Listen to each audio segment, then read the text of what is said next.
Hello lovely people and welcome back to my channel. In today's video I am going to be doing a breakdown of some of the more interesting parts of the new Infinite Warfare Black Sky gameplay that was released yesterday. Now it is quite a long gameplay. I'm not going to go through the whole thing in this video, as you've probably watched it for yourself. There's some things that don't really need pointing out.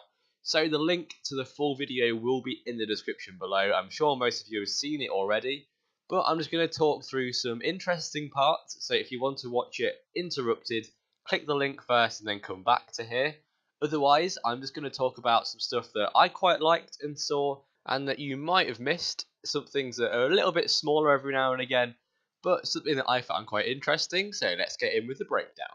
Something worth noting from this first bit with the developers discussing the start of the gameplay is that they do mention that this is the opening sequence in the campaign.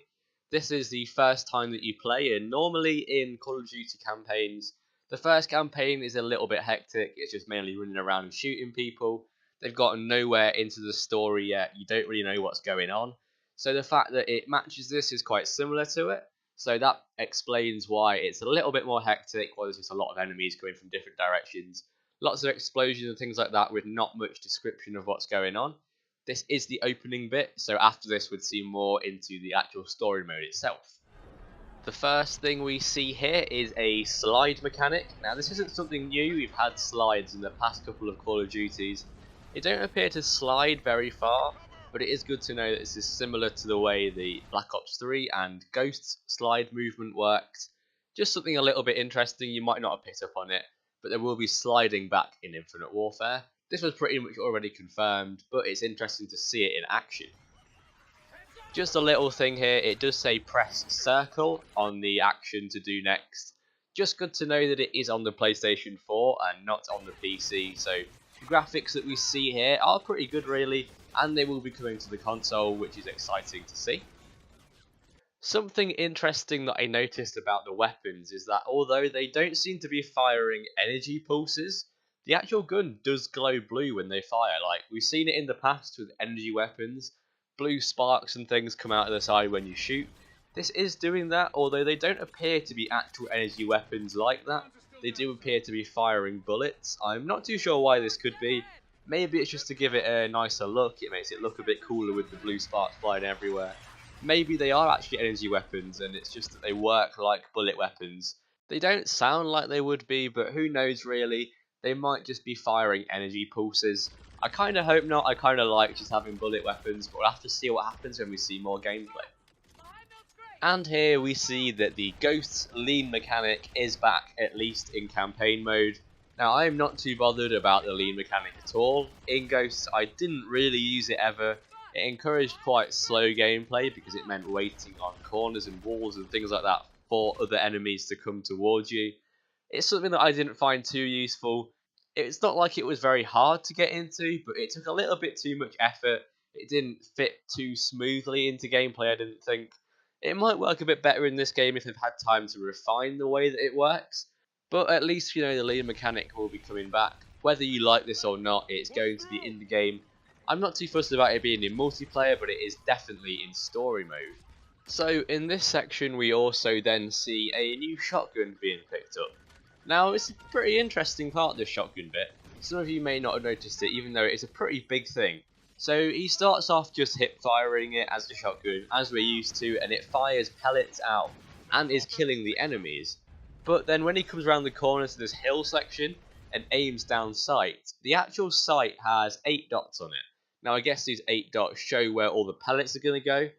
But interestingly enough, when he points at an enemy for a small duration of time, these dots actually move onto the person's body in different locations. So all the pellets end up going onto the person's body rather than just being sprayed around them. This is interesting, and it's something that I can see in multiplayer if it had a bit of tweaking and timing done to it. If the lock-on of the bullets is really quick, as we see in some parts of this scene, especially when they're running around the back alleyway, they aim down sights and the bullet traces do actually move quite quickly onto people. And it might be a bit weird. It could be balanced into multiplayer. I would actually quite like to see it. It would be a lot of fun to try and use this sort of thing. What do you guys think? I would like to hear your comments on this sight on a shotgun down below. And then we also see these weird spider drone grenade thingies that is thrown out and then crawls its way over to an enemy that appears to be locked on with some sort of red glow, climbs onto their chest or onto their back or something, and then explodes. This is interesting, quite fun. Once again, something in multiplayer I don't really know. It would be quite powerful and very, very hard to avoid. If someone threw one of these at you and it locked onto you, then you can't escape that. We've never had a grenade really, apart from the Semtex that sticks to someone, which is quite rare, that a grenade would be able to track you so well and then stick onto you and guarantee that you die. So it'll be a little bit weird in multiplayer, however I quite like it in the campaign mode. Here we see a new gun. Now when he picks it up, it looks like a sniper rifle.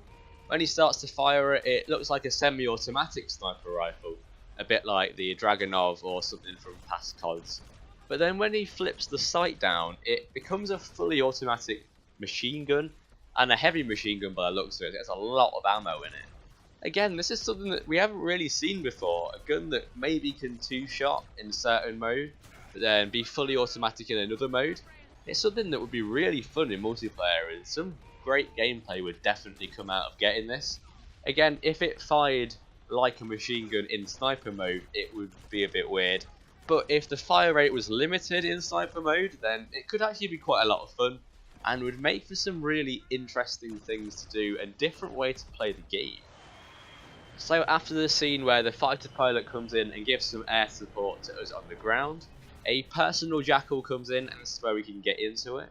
So far what we've been told about the jackal is that these are completely controllable in missions when you actually need to fly them, and that there is a seamless transition between Earth and space. We do see that in this next bit. We take off and then blast off into space. There is no loading screens, nothing like that. And here, while we're flying around in space, it does look like that the player can dictate exactly where the jackal flies, whether you engage or leave certain enemies. There does appear to be, however, some sort of protection from flying into all the space debris. They fly towards it a couple of times and it sort of like ducks it out of the way. It's like a barrier around the debris or something. This is probably a good thing so you don't end up crashing into stuff all the time. But it's good to see that the planes aren't on a set flight path and all you're doing is aiming down sight. That you may actually be able to fly around these places as much as you want really. Shoot who you want, when you want, how you want, and maybe get some really cool kills even on AI in campaign mode. So from all that, I can honestly say that I am getting more excited about the game. Even on the reveal trailer, I know there was a lot of dislike towards it, but I go in with an open mind and I saw it and I was actually quite excited with what I saw. It did look really fun and this just made the story mode look even better in my opinion. We didn't see any of the advanced movement other than the slide and the lean. The lean feature is one that I'm not too bothered about and I never really used in Ghosts as it was. I don't feel the need for it. I'm not bothered about it being in multiplayer either. But as for the game so far, it looks very interesting. I can't wait for them to reveal what multiplayer has to offer in September. That is quite a long time away, so I hope some of the things that we've been seeing will translate over into the multiplayer and they put as much effort into revealing it and following sort of a good Call of Duty feel. The story mode seems to do that a little bit for me. I think they seem to have put a lot of effort into the story mode. So let's hope the multiplayer designers can do equally as well with the multiplayer mode. I hope you guys have enjoyed this video. If you have, feel free to drop a like. Leave any comments that you have for yourself if you've watched the full gameplay. If you just enjoyed what I saw here, and if you have any thoughts, especially on that shotgun sight and things like that. Subscribe for more content, and I will see you guys later.